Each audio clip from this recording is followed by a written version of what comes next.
Siyempre may mga DJ deck natin, di ba? So, hinawakan natin to parati pag tumutugtog tayo. Minsan pag nagigig tayo, dala-dala natin to. Minsan matatapunan yan ng pagkain, matatapunan ng drinks, beer, soft drinks, kahit anong alak. Minsan matataktakan pa yan ng abo ng Yossi or something similar.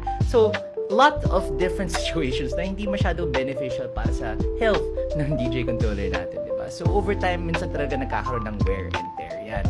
Signs of wear and tear could include yung ibang mga knobs minsan hindi na gumagana, or minsan yung pitch fader nagsisend siya ng random signals dun sa software natin, umakit, bumaba yung tempo ng kanta.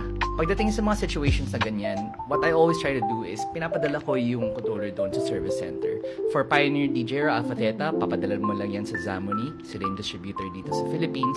Sa ibang brands, minsan meron silang service center na nasa region, di ba? So, minsan papadala yan sa Japan, sa Hong Kong, or minsan sa Singapore.